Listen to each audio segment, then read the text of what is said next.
रात का सन्नाटा हो, चारों तरफ घना अंधेरा फैला हो और अचानक आपके कानों में ट्रेन की सीटी गूंजे। सोचिए, अगर उसी वक्त पटरी के किनारे सफेद कपड़ों में कोई लड़की आपके साथ साथ दौड़ने लगे तो यह कोई फिल्मी कहानी नहीं बल्कि एक सच्ची घटना है जो हुई थी पश्चिम बंगाल के बेगुनकोडर रेलवे स्टेशन पर। एक ऐसा स्टेशन जिसे आज तक लोग भारत का सबसे डरावना स्टेशन कहते हैं। दोस्तों, आप देख रहे हैं ब्लडी डायरीज, जहां हम लाते हैं आपके लिए सच्ची घटनाओं पर आधारित डरावनी कहानियां। अगर आपको भी रहस्य, डर और सिहरन भरी कहानियां पसंद हैं तो इस वीडियो को अंत तक जरूर देखिए। और हाँ, चैनल को सब्सक्राइब करना, लाइक करना और शेयर करना बिल्कुल मत भूलिएगा। आपकी हर छोटी सी एप्रिसिएशन हमें और भी डरावनी कहानियां लाने की हिम्मत देती है। हमारे सब्सक्राइबर्स ने भी इस सफर में हमें खूब प्यार दिया है, जैसे कि रोहित वर्मा दिल्ली से, नेहा तिवारी लखनऊ से, समीर खान भोपाल से, पायल घोष कोलकाता से और अभिषेक रॉय पटना से। इनके नाम हमने आज इस वीडियो में शामिल किए हैं। और अगर आप भी चाहते हैं कि अगली वीडियो में आपका नाम लिया जाए तो बस इस वीडियो के नीचे कमेंट कर दीजिए। आपका नाम भी ब्लडी डायरीज के अगले एपिसोड में जरूर लिया जाएगा। अब तैयार हो जाइए इस सच्ची घटना पर आधारित कहानी को सुनने के लिए, जिसमें है डर, रहस्य और वो सिहरन जो आपके दिल की धड़कनें तेज कर देगी। तो चलिए चलते हैं बेगुनकोडर रेलवे स्टेशन की ओर। बेगुनकोडर, यह नाम सुनते ही आज भी पुरुलिया जिले के लोग सिहर उठते हैं। पश्चिम बंगाल का यह इलाका चारों तरफ से घने जंगलों, वीरान पहाड़ियों और अजीब सी खामोशी से घिरा हुआ है। दिन में यह जगह सामान्य लगती है, लेकिन जैसे ही सूरज पहाड़ियों के पीछे ढलता है, पेड़ों के बीच से आती रहस्यमयी हवा एक ऐसा सन्नाटा बुन देती है जिसमें इंसान की धड़कनें तक साफ सुनाई देने लगती हैं। 1960 के दशक में इस गांव के लोग बेहद परेशान थे, क्योंकि यहां से कोई सीधा रेलवे स्टेशन नहीं था। गांव वालों को हर बार 25 से 30 किलोमीटर दूर जाना पड़ता, चाहे शादी में जाना हो, बीमार को अस्पताल ले जाना हो या रोजमर्रा की जरूरतें पूरी करनी हो। लोगों की लगातार मांग के बाद 1962 में सरकार ने यहां एक छोटा सा स्टेशन बनाने का निर्णय लिया। स्टेशन बना भी ज्यादा बड़ा नहीं, बस एक टिकट काउंटर, एक छोटा सा वेटिंग हॉल और स्टेशन मास्टर के लिए एक साधारण क्वार्टर। उस समय गांव वालों के लिए यह किसी वरदान से कम नहीं था। शुरुआती दिनों में सब कुछ सामान्य था। सुबह होते ही लोग टिकट खिड़की पर कतार लगाते, कुछ लोग अपने रिश्तेदारों को विदा करते तो कुछ बच्चे शौक से प्लेटफॉर्म पर बैठकर ट्रेन देखने आते। गांव के बुजुर्ग हरिदास अक्सर बच्चों को चेतावनी देते रहते, सुनो, प्लेटफॉर्म पर शाम ढलते ही मत रुकना, यहाँ की हवा साधारण नहीं है। लोग उनकी बात को बुजुर्गों की वहम समझकर हंसकर टाल देते। स्टेशन का पहला स्टेशन मास्टर था मोहनलाल शर्मा। मध्यम कद काठी का सीधा साधा इंसान अपनी पत्नी राम प्यारी और छोटे स्टाफ के साथ यहां शिफ्ट हुआ था। मोहनलाल ईमानदार था पर थोड़ा जिज्ञासु भी, और यही जिज्ञासा बाद में उसके जीवन का सबसे बड़ा बोझ बन गई। उसके साथ स्टेशन पर काम करता था सुनील, जो सिग्नलमैन था। युवा, मेहनती पर हमेशा डरपोक सा, जैसे उसकी आंखों में हमेशा कोई अनजाना डर तैरता रहता हो। सुनील को अक्सर स्टेशन के कोनों में कुछ परछाइयां दिखाई देती थीं, लेकिन वह खुलकर किसी से कह नहीं पाता था। जब जब वह हरिदास की पुरानी कहानियां सुनता, उसकी आंखों में वही डर गहरा जाता। हरिदास गांव का सबसे बुजुर्ग था, जिसने अपने जीवन में बहुत कुछ देखा था। वह हमेशा कहता, ये जमीन साधारण नहीं है बेटा, यहाँ की मिट्टी में पुराने राज दफन हैं। रात को जो कुछ दिखता है वो तुम्हें असली लगता है, पर असल में वह अधूरा सच है। लोग उसकी बातों को अंधविश्वास मानते, लेकिन मोहनलाल कभी कभी सोच में पड़ जाता कि आखिर वह किस अनुभव की बात करता है। कुछ ही हफ्तों में स्टेशन का माहौल अजीब सा होने लगा। दिन में सब सामान्य चलता, लेकिन जैसे ही सूरज डूबता और आसमान पर काली चादर फैलती, प्लेटफॉर्म पर एक अजीब सी नमी और ठंडक उतर आती। स्टेशन के कोनों में पड़ी बेंचें अंधेरे में धुंधली सी आकृतियों जैसी दिखती। हवा से टकराती खिड़कियों की चरमराहट किसी के कराहने जैसी सुनाई देती। कई बार रात के सन्नाटे में जब ट्रेन गुजर जाती तो स्टेशन के किनारे लगे बरगद के पेड़ से किसी स्त्री के हंसने की हल्की सी आवाज आती, जो अचानक चीख में बदल जाती। सुनील इन आवाजों को सुनकर कांप उठता, पर जब भी वह मोहनलाल से इसका जिक्र करता, मोहनलाल हंसकर कह देता, अरे यह तुम्हारे डर का वहम है, स्टेशन है, यहाँ आवाजें गूंजती हैं। लेकिन उसके चेहरे पर भी एक पल को अजीब सा खिंचाव जरूर आ जाता, जैसे वह खुद अपने शब्दों पर भरोसा न कर रहा हो। रामप्यारी, मोहनलाल की पत्नी, इस क्वार्टर में रहते हुए अक्सर कहती, मोहन, मुझे रात को घर के बाहर किसी लड़की के पायल की झंझनाहट सुनाई देती है, जैसे कोई आंगन में चुपके चल रहा हो। मोहनलाल गुस्से में कहता, तुम भी गांव वालों जैसी बन गई हो, सब अंधविश्वासी। लेकिन रात को जब वह खिड़की से बाहर देखता, तो कभी कभी उसे भी लगता कि स्टेशन के पार, जहां पटरियां अंधेरे में गुम हो जाती हैं, वहां कोई परछाई खड़ी है, एकदम स्थिर, बिना हिले डुले, जैसे किसी का इंतजार कर रही हो। धीरे धीरे स्टेशन के आसपास की हवा बदलने लगी। यात्री भी यह महसूस करने लगे कि जैसे ही शाम होती है, प्लेटफॉर्म पर एक अजीब सी बेचैनी उतर आती है। लोग खुद ब खुद जल्दी जल्दी अपने काम निपटाकर वहां से निकल जाते। बच्चों की चहल पहल घटने लगी और रात को कोई भी स्टेशन की तरफ जाने की हिम्मत नहीं करता। हरिदास कहता, मैंने देखा है, इस धरती पर एक लड़की का साया भटकता है। उसकी आंखें खाली हैं, पर उनमें इंतजार है, शायद किसी ट्रेन का, शायद किसी और का।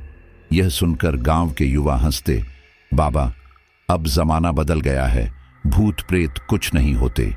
लेकिन जब कभी किसी ने सच में उस पेड़ के नीचे किसी स्त्री का धुंधला सा आकार देखा, तो उसकी हंसी हमेशा के लिए गायब हो गई। मोहनलाल अपनी ड्यूटी निभाता रहा, लेकिन उसके दिल में धीरे धीरे एक अनजाना डर पनपने लगा था। कई बार रात में उसे लगता जैसे कोई उसके क्वार्टर की खिड़की पर दस्तक दे रहा है। एक रात वह नींद से जागा और खिड़की से बाहर झांका। पटरियों के किनारे सफेद साड़ी में एक लड़की खड़ी थी। उसका चेहरा धुंधला था, लेकिन उसकी आंखें चमक रही थीं। वह कुछ पल उसे देखती रही, फिर अचानक अंधेरे में गायब हो गई। मोहनलाल का गला सूख गया। उसने सुनील से इसका जिक्र किया, लेकिन सुनील ने सिर्फ इतना कहा, साहब, मैं तो पहले ही कहता था यहां कुछ है, ये जगह हमें छोड़ देनी चाहिए। लेकिन छोड़ना इतना आसान नहीं था। स्टेशन मास्टर की नौकरी और जिम्मेदारी मोहनलाल को बांधे रखी, पर उस रात के बाद से उसके भीतर कुछ टूट गया था। हर रात उसे लगता जैसे प्लेटफॉर्म पर किसी के कदमों की आहट है, जैसे कोई दौड़ रहा है, ट्रेन के साथ साथ, लेकिन इंसान से कहीं ज्यादा तेज। धीरे धीरे गांव वालों के बीच यह बात फैलने लगी कि बेगुनकोडर स्टेशन पर कोई परछाई दिखती है। लोग आपस में कानाफूसी करने लगे और इसी तरह धीरे धीरे इस स्टेशन पर डर की नींव रखी गई। एक नींव जो आने वाले सालों में ऐसी दीवार खड़ी करने वाली थी जिसकी परछाई से आज तक कोई नहीं बच पाया। 1968 का साल। बेगुनकोडर रेलवे स्टेशन अब भी छोटा और साधारण था, लेकिन गांव वालों की जिंदगी में इसकी अहमियत बहुत बड़ी थी। दिन के उजाले में लोग आते जाते, टिकट खिड़की पर भीड़ लगती, बच्चे ट्रेन की सीटी सुनते ही दौड़कर प्लेटफॉर्म पर पहुंच जाते। लेकिन शाम होते ही यहाँ की हवा अजीब सी हो जाती। चारों तरफ अंधेरा उतरते ही ऐसा लगता मानो पेड़ों की डालियां और पास के जंगल किसी रहस्य को ढकने के लिए और घनी हो गई हों। स्टेशन मास्टर मोहनलाल, जो अब तक हर डर को अंधविश्वास मानकर हंसी में टाल देता था, उस साल एक ऐसी घटना का गवाह बनने वाला था जिसने उसकी जिंदगी की दिशा ही बदल दी। एक शाम की बात है। ढलते सूरज की रोशनी पटरियों पर लंबी लंबी छायाएं बना रही थी। प्लेटफॉर्म पर खड़ा होकर गुजरती ट्रेन को देख रहा था। तभी उसकी नजर दूर पटरी पर पड़ी। सफेद कपड़ों में एक लड़की दौड़ रही थी। पहले तो उसने सोचा कि शायद कोई यात्री ट्रेन पकड़ने की कोशिश कर रहा है, लेकिन अगले ही पल उसने देखा कि वह लड़की न ट्रेन में चढ़ने की कोशिश कर रही थी, न ही किसी को आवाज दे रही थी। वह बस ट्रेन के साथ दौड़ रही थी, बिल्कुल बराबर, जैसे दोनों के बीच कोई अदृश्य दौड़ चल रही हो। मोहनलाल ने अपनी आंखें मली। उसे लगा शायद उसे भ्रम हो रहा है, लेकिन जब ट्रेन तेज हुई तो वह लड़की भी उतनी ही तेज दौड़ने लगी। अगली शाम वही नजारा फिर दोहराया गया। मोहनलाल इस बार चौकन्ना था। ट्रेन के आउटर सिग्नल से जैसे ही सीटी बजी, अचानक प्लेटफॉर्म की हवा ठंडी हो गई। मोहनलाल की नजरें पटरियों पर टिक गईं और सचमुच वह लड़की फिर सामने थी। इस बार उसके कदम ट्रेन से भी तेज थे। मोहनलाल का गला सूख गया। उसने सुनील को पुकारा, लेकिन सुनील जब तक बाहर आता लड़की धुंध की तरह गायब हो चुकी थी। मोहनलाल ने इस घटना को नजरअंदाज करने की कोशिश की, लेकिन उसका मन अब बेचैन रहने लगा। कुछ दिनों बाद की बात है। रात की ड्यूटी पर मोहनलाल टिकट खिड़की के पास बैठा था। दूर से आती ट्रेन की सीटी गूंजी। वह उठा और खिड़की से बाहर झांका और वही दृश्य फिर दोहराया गया। लड़की इस बार पटरी पर थी, लेकिन ऐसा लग रहा था जैसे उसके पैर जमीन को छू ही नहीं रहे। वह ट्रेन के आगे आगे दौड़ रही थी, जैसे किसी अदृश्य ताकत से खींच रही हो। मोहनलाल के माथे पर पसीना छलक आया। वह दरवाजे तक भागा, पर जैसे ही उसने बाहर कदम रखा हवा में एक अजीब सी गंध तैर गई। जली हुई मिट्टी और गीली घास की मिलीजुली गंध। ट्रेन पटरियों से गुजरी और उसके बाद स्टेशन पर अजीब सी खामोशी छा गई। इस घटना के बाद मोहनलाल की तबीयत बिगड़ने लगी।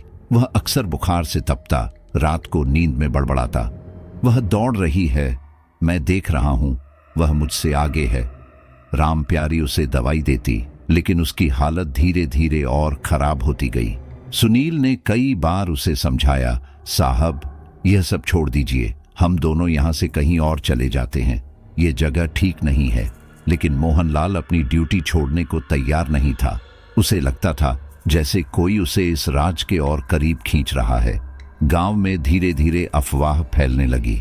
लोगों ने कहना शुरू कर दिया कि स्टेशन पर किसी लड़की की आत्मा भटकती है। कुछ ने दावा किया कि उन्होंने खुद अपनी आंखों से उसे पटरी पर नाचते हुए देखा है। कुछ कहते थे कि उसकी हंसी पेड़ों से गूंजती है। हरिदास बाबा ने तो यहां तक कह दिया, ये वही है जिसकी मौत ट्रेन से हुई थी। उसकी आत्मा अधूरी है, इसलिए वह हर ट्रेन के साथ दौड़ती है। गांव के नौजवान हंसते, लेकिन उनके चेहरे का रंग उड़ जाता जब कभी रात को दूर से आती ट्रेन के साथ साथ किसी अनजानी आकृति की हल्की सी झलक दिखाई देती। मोहनलाल अब अंदर से टूट चुका था। वह कई बार अपनी ड्यूटी छोड़कर स्टेशन के किनारे खड़ा हो जाता और अंधेरे में झांकने लगता, मानो किसी का इंतजार कर रहा हो।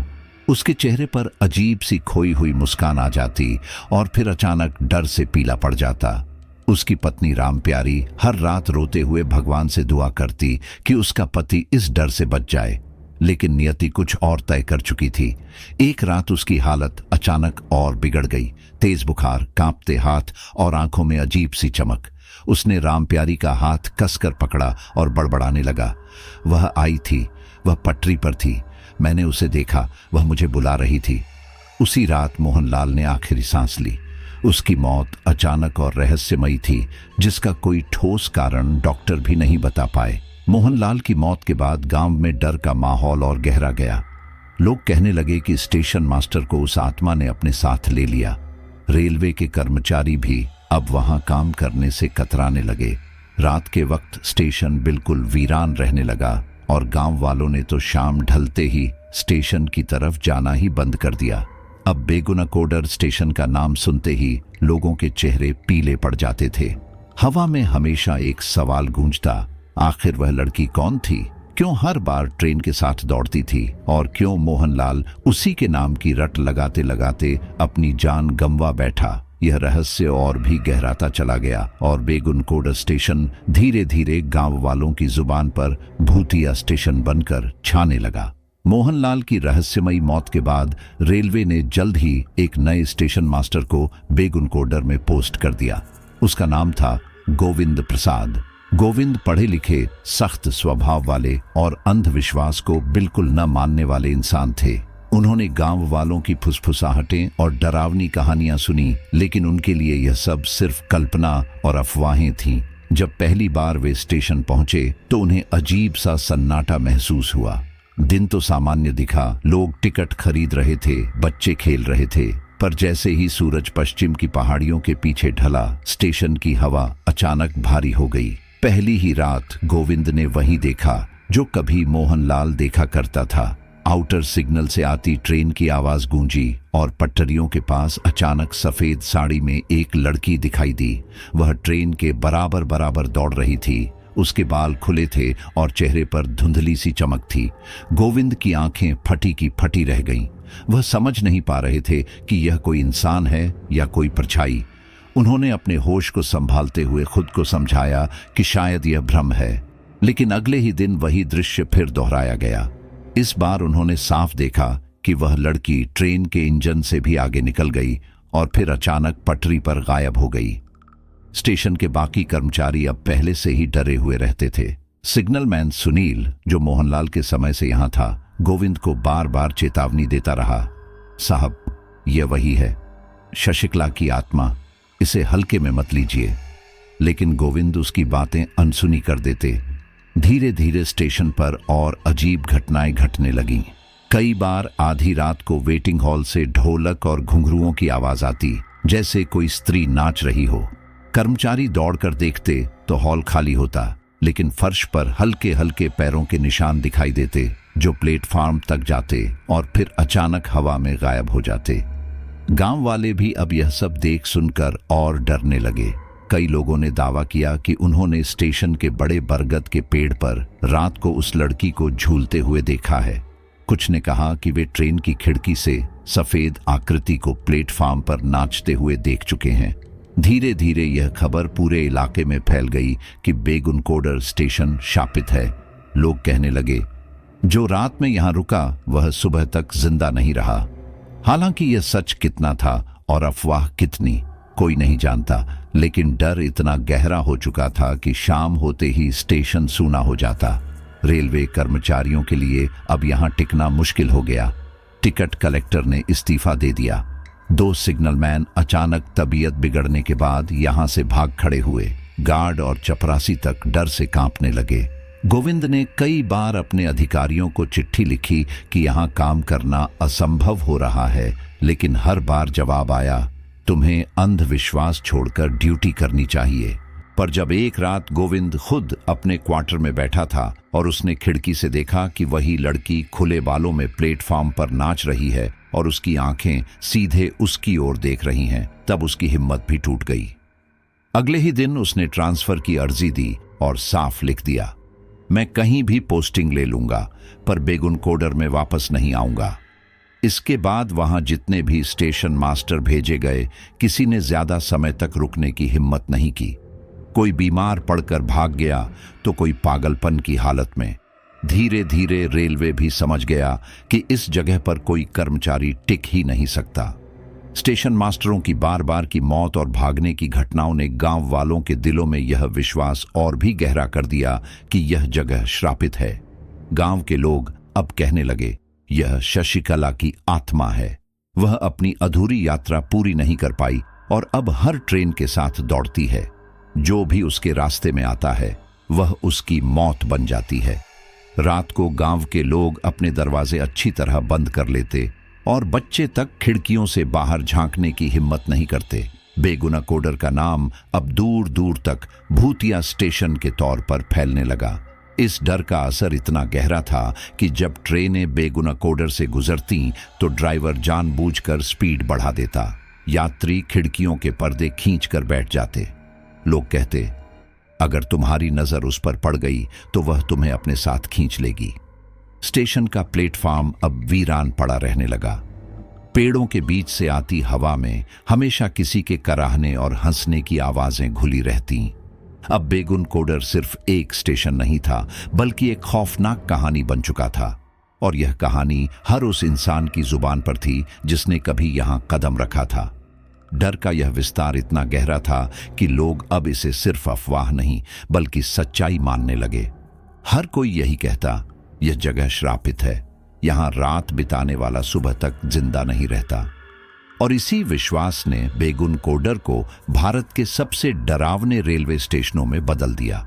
मोहनलाल की रहस्यमयी मौत और उसके बाद स्टेशन मास्टर गोविंद प्रसाद तक का वहां से भाग जाना पूरे रेलवे विभाग के लिए किसी गहरे संकट की तरह था। ऊपर के अधिकारियों ने कई बार कोशिश की कि बेगुनकोडर स्टेशन को सामान्य बनाया जाए, लेकिन हर नया कर्मचारी कुछ ही दिनों में डर से बीमार पड़कर या इस्तीफा देकर भाग खड़ा होता। धीरे धीरे रेलवे ने भी मान लिया कि इस जगह पर ड्यूटी करवाना लगभग असंभव है। अब हालात ऐसे हो गए कि ट्रेनें स्टेशन पर रुकना ही बंद कर दी गईं। गाड़ियों का शेड्यूल बदल दिया गया। ड्राइवरों को सख्त हिदायत मिली कि बेगुनकोडर पर रुकना नहीं है, बल्कि और तेज रफ्तार से स्टेशन को पार करना है। यही नहीं, रेलवे रिकॉर्ड में बाकायदा लिखा गया कि बेगुनकोडर भूतिया स्टेशन। ये कोई लोक कथा या अफवाह नहीं रही, बल्कि अब यह आधिकारिक मुहर बन चुकी थी। ये पहली बार था जब भारतीय रेलवे ने अपनी फाइलों में किसी स्टेशन को हॉन्टेड कहकर दर्ज किया। यह सुनकर गांव वालों का डर और गहरा गया। लोगों ने कहना शुरू कर दिया कि अगर रेलवे जैसी संस्था जो पूरे देश को चलाती है, उसने यह मान लिया कि स्टेशन पर आत्मा है, तो यह बात बिल्कुल सच होगी। गांव में अब शाम ढलते ही अजीब खामोशी फैल जाती। बच्चे जो पहले प्लेटफार्म पर खेलते थे, अब शाम को दरवाजे के अंदर सिमट जाते। लोग खेत से जल्दी जल्दी लौटकर दरवाजे बंद कर लेते। औरतें अपने आंगन की तुलसी पर दीपक जलाकर प्रार्थना करती कि उनका परिवार उस शाप से बचा रहे। बेगुनकोडर के आसपास के रास्ते अंधेरे में सूने हो जाते और स्टेशन मानो किसी मृत शहर की तरह वीरान पड़ा रहता।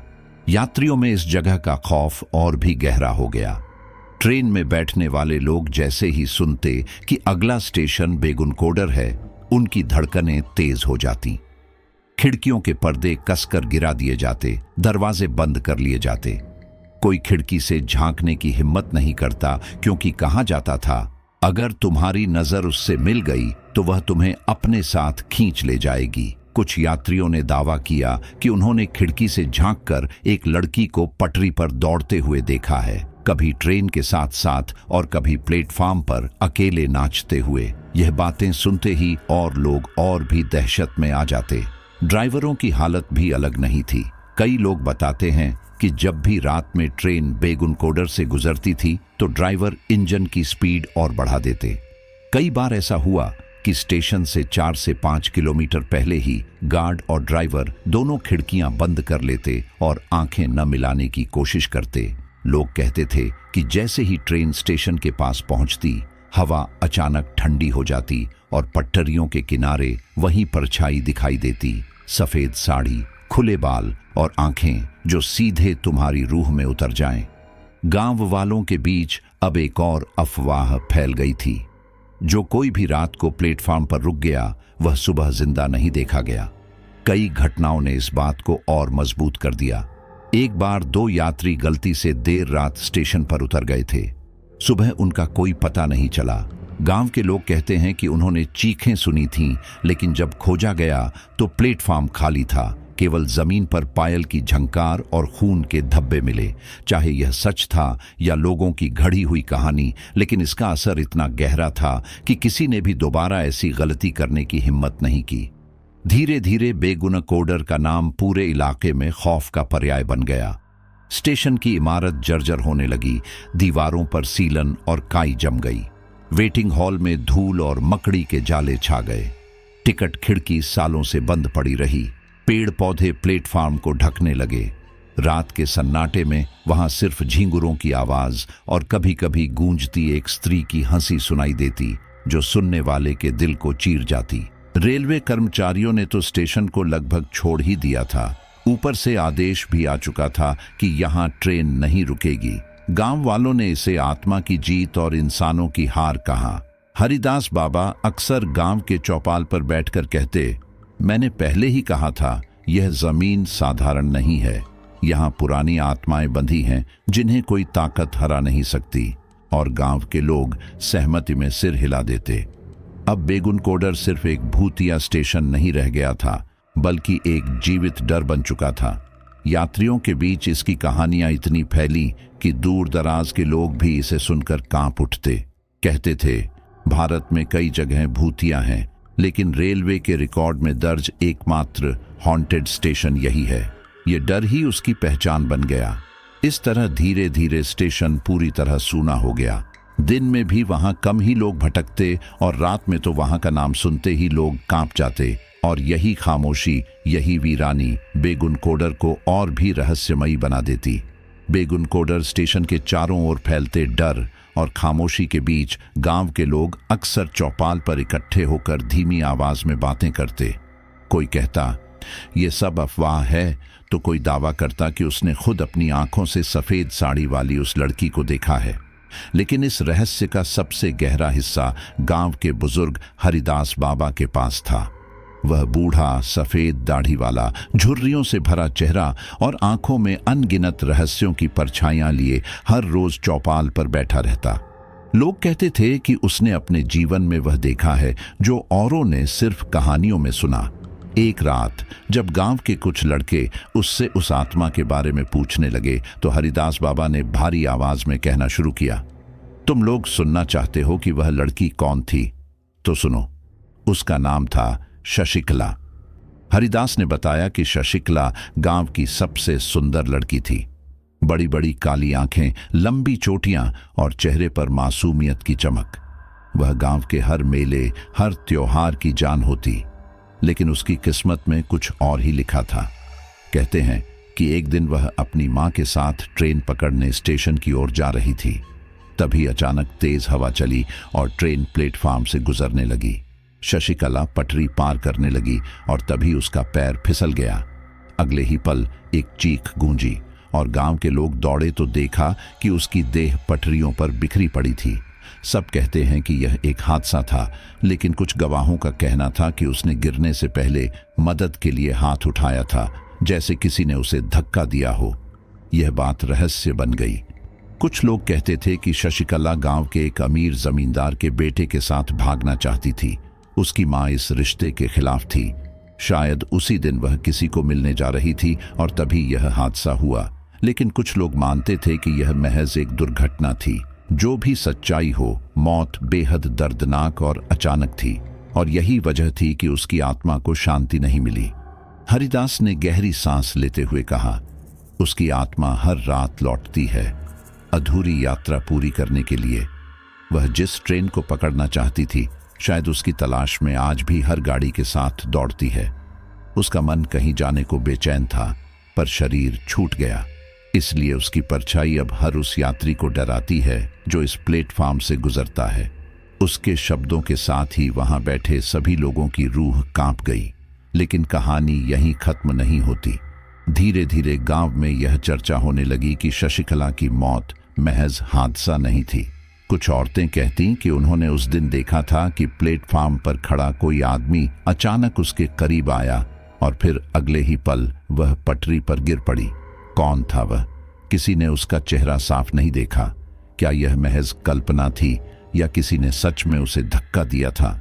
यह सवाल अब भी हवा में तैरता रहा। कुछ सालों बाद यह भी अफवाह फैली कि शशिकला का किसी से गुप्त प्रेम संबंध था। जब उसकी मौत हुई तो उस लड़के ने गांव छोड़ दिया और कभी लौटकर नहीं आया। लोग कहते थे कि शायद उसी की वजह से उसे मार दिया गया ताकि यह राज हमेशा के लिए दफन हो जाए। लेकिन आत्माएं कब दफन होती हैं? शायद इसी कारण उसकी रूह अब भी अधूरी और बेचैन है। हरिदास बाबा अक्सर कहते, भूत प्रेत कोई अचानक पैदा नहीं होते, वे वही लोग होते हैं जिनके हिस्से की मौत अधूरी होती है। शशिकला की मौत भी अधूरी थी, उसका सफर अधूरा था। वह स्टेशन इसीलिए भटकता है क्योंकि वहीं उसकी सांसें टूटी थीं। गांव के लोग उसकी बात सुनकर चुप हो जाते, लेकिन उनके मन में और भी सवाल उठने लगते। यात्री भी अब इस कहानी से वाकिफ हो चुके थे। जब भी ट्रेन बेगुनकोडर से गुजरती, लोग कहते, वह आएगी, वह आज भी हर डिब्बे को देखती है, शायद किसी का इंतजार कर रही है। एक औरत ने दावा किया कि उसने ट्रेन की खिड़की से बाहर झांककर उस लड़की को देखा जो पटरी पर दौड़ रही थी और उसके चेहरे पर दर्द भरी मुस्कान थी। एक बार तो एक ड्राइवर ने कहा कि उसने इंजन की हेडलाइट में साफ देखा कि लड़की ट्रेन के सामने नाच रही थी और जैसे ही ट्रेन पास आई वह हवा में गायब हो गई। अब रहस्य और गहराता जा रहा था। क्या सच में यह एक साधारण दुर्घटना थी या यह किसी की साजिश? गांव के लोग आपस में फुसफुसाते, लेकिन कभी खुलकर कुछ नहीं कहते। डर इतना गहरा था कि लोग शशिकला का नाम भी धीरे धीरे दबे स्वर में लेते। वे मानते थे कि अगर जोर से उसका नाम लिया तो उसकी आत्मा सामने आ जाएगी। इस कहानी ने बेगुनकोडर स्टेशन को और भी रहस्यमयी बना दिया। अब यह केवल एक भूतिया स्टेशन नहीं था, बल्कि एक अनसुलझा राज बन चुका था। हर आने वाला यात्री यह सोचता, क्या होगा अगर यह लड़की सच में सामने आ गई? क्या वह किसी से बदला लेना चाहती है या सिर्फ अपनी मंजिल तक पहुंचना चाहती है? रात के अंधेरे में जब ट्रेन सीटी बजाते हुए गुजरती और गांव के लोग दरवाजे बंद करके अपने कमरों में सिमट जाते, तब पटरियों पर वही सवाल गूंजता, शशिकला की मौत किसने की? यह हादसा था या हत्या? और यही सवाल स्टेशन की हर दीवार, हर कोने में आज तक रहस्य की तरह गूंजता है। 2000 का दशक शुरू होते होते बेगुनकोडर रेलवे स्टेशन की कहानियां सिर्फ गांव या जिले तक सीमित नहीं रहीं, बल्कि अखबारों, रेडियो और फिर धीरे धीरे टीवी चैनलों तक पहुंच गईं। मीडिया ने इसे भारत का सबसे डरावना रेलवे स्टेशन कहना शुरू कर दिया। स्टेशन पर ट्रेनें दिन में तो गुजरती, लेकिन रात में कोई भी यहां आने की हिम्मत नहीं करता। इसी बीच कोलकाता से कुछ पढ़े लिखे युवाओं की एक टीम, जो खुद को पैरानॉर्मल इन्वेस्टिगेटर कहती थी, उन्होंने ठान लिया कि इस रहस्य को उजागर करना है। वे मानते थे कि भूत प्रेत जैसी चीजें सिर्फ अंधविश्वास हैं और विज्ञान की मदद से इन कहानियों को गलत साबित किया जा सकता है। यह टीम 11 लोगों की थी। उनके पास कैमरे, वीडियो रिकॉर्डर, ईएमएफ मीटर जो किसी भी नकारात्मक ऊर्जा को पकड़ सकता है, थर्मल सेंसर और वॉइस रिकॉर्डर जैसे आधुनिक उपकरण थे। उन्होंने गांव वालों से बात की। हर कोई उन्हें यही कहता, यहां मत रुको, शाम ढलने से पहले लौट जाओ, वरना जान से हाथ धो बैठोगे। लेकिन टीम ने ठान लिया था कि आज की रात वे स्टेशन पर ही बिताएंगे। शाम ढलते ही जब वे स्टेशन पहुंचे तो वहां सन्नाटा पसरा हुआ था। टूटी फूटी दीवारें, जर्जर वेटिंग हॉल और अंधेरे में डूबा प्लेटफॉर्म। उन्होंने अपने कैमरे और उपकरण सेट किए और पूरी रात की रिकॉर्डिंग शुरू कर दी। शुरुआती घंटों में सब सामान्य लगा। टीम के सदस्य हंसते बोलते रहे, कैमरों की लाइटें जलती बुझती रहीं। लेकिन जैसे जैसे रात गहरी होने लगी, माहौल में अजीब बेचैनी फैलने लगी। रात के करीब 12 बजे अचानक वेटिंग हॉल के दरवाजे अपने आप चरमराकर बंद हो गए। टीम के लोग चौंक कर दौड़े, लेकिन वहां कोई नहीं था। कुछ देर बाद ईएमएफ मीटर ने तेज बीप करना शुरू किया, जैसे किसी अदृश्य ऊर्जा को पकड़ रहा हो। तभी अचानक एक कैमरा बंद हो गया। उन्होंने दूसरा कैमरा चालू किया, लेकिन उसके लेंस पर धुंध जम गई थी, जबकि मौसम बिल्कुल साफ था। करीब 1 बजे जब सभी प्लेटफॉर्म पर खड़े होकर निगरानी कर रहे थे, तभी अचानक हवा बेहद ठंडी हो गई। सबके हाथ पैर कांपने लगे, सांसें धुएं की तरह बाहर निकल रही थीं। और फिर बिल्कुल साफ साफ सभी ने एक साथ सुना, एक स्त्री की हंसी। वह हंसी बेहद हल्की थी, जैसे कोई दूर से चुपके चुपके हंस रहा हो। धीरे धीरे वह हंसी पास आती गई और फिर अचानक चीख में बदल गई। टीम का सबसे बहादुर सदस्य तक उस पल कांप उठा। उन्होंने इधर उधर टॉर्च की रोशनी डाली, लेकिन वहां कोई नहीं था। करीब 3 बजे एक वॉइस रिकॉर्डर पर हल्की सी आवाज कैद हुई, क्यों आए हो यहां? यह सुनकर सबकी रूह कांप गई। टीम ने इसे बार बार सुनने की कोशिश की। आवाज साफ थी, एक स्त्री की धीमी और ठंडी आवाज, जैसे किसी गहरे कुएं से आ रही हो। पर कैमरों में उस वक्त कुछ भी दिखाई नहीं दिया। सुबह होने तक टीम ने अनगिनत अजीब घटनाएं महसूस की। कभी कदमों की आहट, कभी पायल की झंकार, कभी हवा में अजीब गंध। लेकिन जब रिपोर्ट तैयार करने की बारी आई तो उन्होंने कहा, कोई प्रूफ नहीं मिला। उनका दावा था कि यह सब मानसिक भ्रम, मौसम के असर और लोगों की कल्पना का नतीजा है। लेकिन गांव वालों ने इस रिपोर्ट पर यकीन नहीं किया।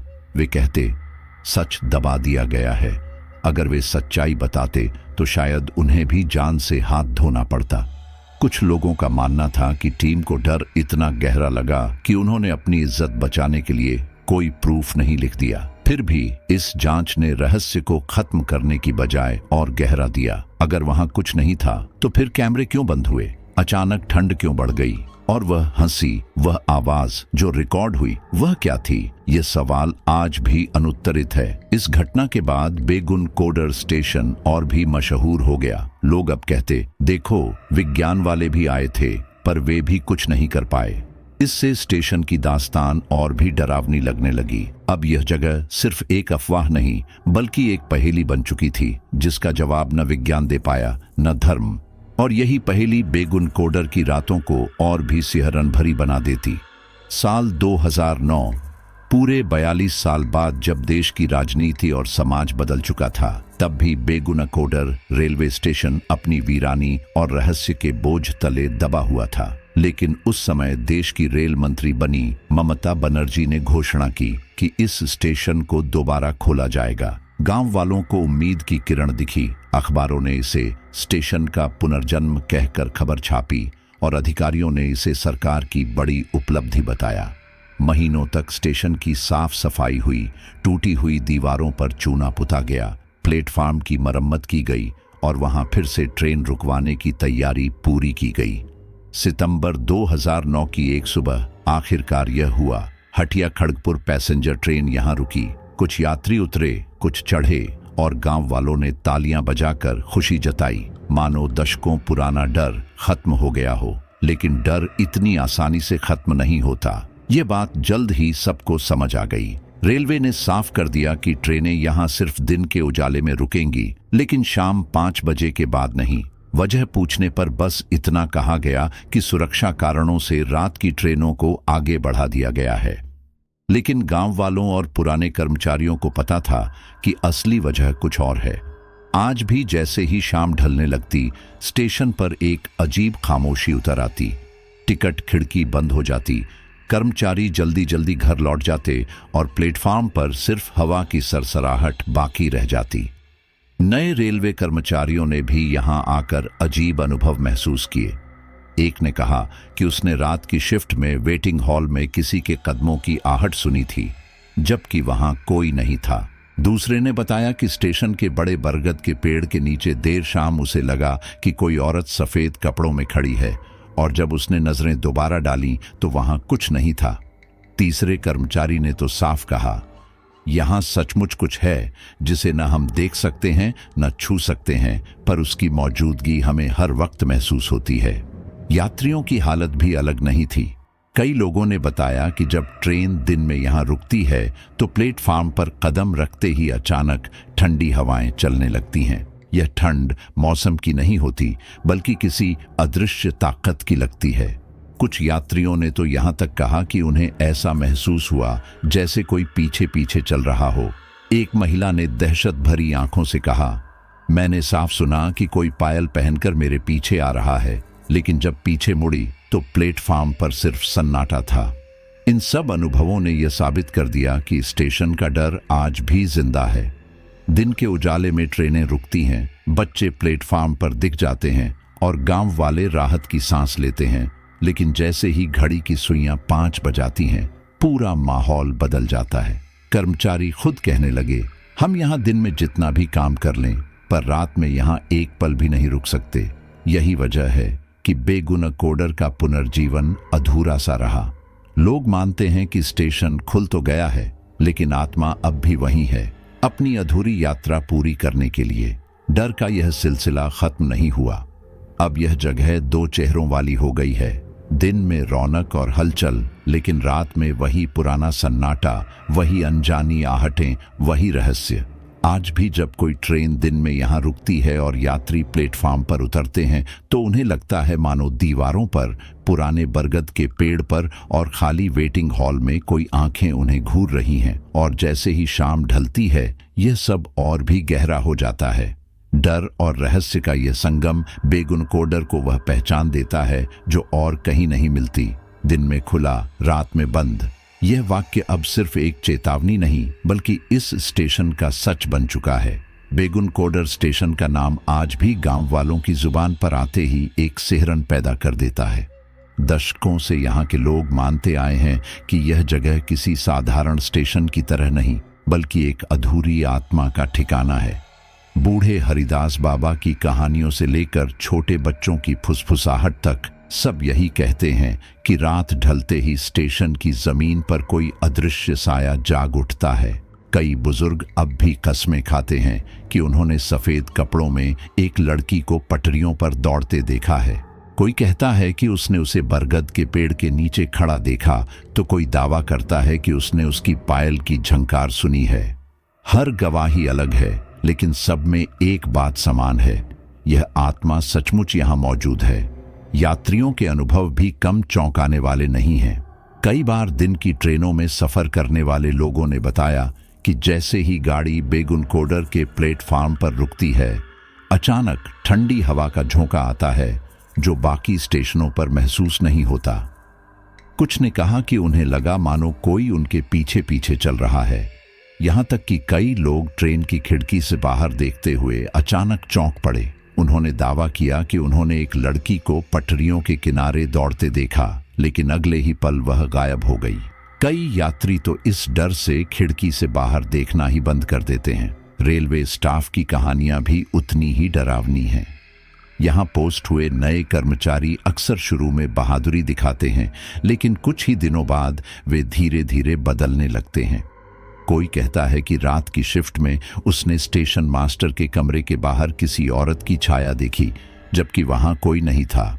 कोई बताता है कि वेटिंग हॉल में उसके कदमों की आहट सुनाई दी, पर जब देखा तो खाली फर्श पर गीले पैरों के निशान उभर आए। रेलवे के रिकॉर्ड में तो सिर्फ यह लिखा है कि यहां असुरक्षा और डर के कारण रात में ट्रेनें नहीं रुकती, लेकिन असल में कर्मचारियों की फुसफुसाहटें कहीं ज्यादा सच्चाई बयान करती हैं। अब सवाल यही है कि क्या यह सब वाकई एक आत्मा का खेल है, या यह सिर्फ सामूहिक वहम है जो पीढ़ी दर पीढ़ी लोगों के मन में बैठता चला गया। कुछ लोग तर्क देते हैं कि इंसान जब डरता है तो साधारण घटनाएं भी अलौकिक लगने लगती हैं। रात का सन्नाटा, हवा की आवाज, पेड़ों की सरसराहट, ये सब मिलकर दिमाग को भ्रमित कर देती है। लेकिन दूसरी ओर वे लोग हैं जो कसम खाकर कहते हैं कि यह सिर्फ वहम नहीं है। उनके अनुसार अगर यह महज भ्रम होता तो इतने सालों से इतने लोग एक जैसी कहानियां क्यों सुनाते। इसी बहस और उलझन के बीच एक घटना ने रहस्य को और गहरा कर दिया। यह हाल की बात है। एक यात्री ने अखबार को बयान दिया, मैंने खुद अपनी आंखों से देखा। सफेद कपड़ों में एक लड़की ट्रेन के साथ दौड़ रही थी।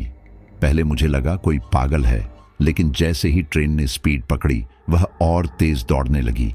उसकी आंखें सीधे मेरी तरफ थीं। मैंने तुरंत खिड़की बंद कर ली। आज तक उस नजर को भूल नहीं पाया।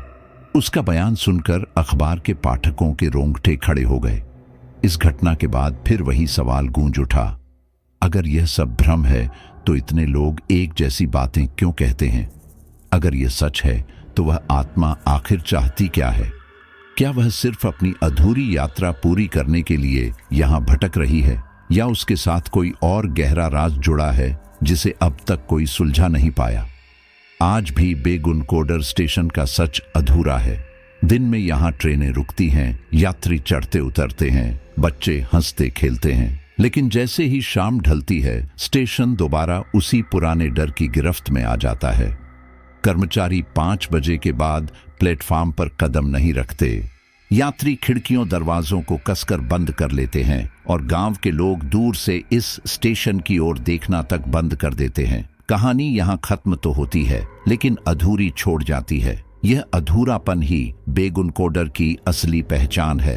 कोई कहता है कि आत्मा है, कोई कहता है वहम है, लेकिन सच्चाई यह है कि आज तक कोई भी इस रहस्य को पूरी तरह सुलझा नहीं पाया। और आखिर में सवाल वही है जो हर किसी के मन में तैरता है, रात के बाद भी क्या कोई बेगुनकोडर स्टेशन पर ठहरने की हिम्मत करेगा? तो दोस्तों, ये थी हमारी आज की डरावनी और रहस्यमयी कहानी बेगुनकोडर रेलवे स्टेशन की। एक ऐसी जगह जहां दिन में रौनक होती है, लेकिन रात ढलते ही सब कुछ बदल जाता है। जहां लोग अब भी मानते हैं कि एक लड़की की अधूरी आत्मा हर गुजरती ट्रेन के साथ दौड़ती है। सवाल अब भी वही है, क्या ये सिर्फ एक भ्रम है, या वाकई कोई साया अब भी उस स्टेशन पर भटकता है? और सबसे बड़ा सवाल, क्या आप में इतनी हिम्मत है कि आप खुद बेगुनकोडर स्टेशन पर रात गुजार सकें? अगर इस कहानी ने आपकी रूह तक को झकझोर दिया हो तो इस वीडियो को लाइक कीजिए, अपने दोस्तों के साथ शेयर कीजिए और नीचे कमेंट करके हमें बताइए कि आपको कहानी कैसी लगी। और हाँ, अगर आपने अभी तक चैनल को सब्सक्राइब नहीं किया है तो तुरंत कीजिए, क्योंकि ब्लडी डायरीज पर आपको मिलती रहेंगी ऐसी ही डर, रहस्य और सिहरन से भरी कहानियां जिनसे आपका दिल कहेगा बस एक और एपिसोड। तो मिलते हैं अगली वीडियो में, तब तक सोचिए।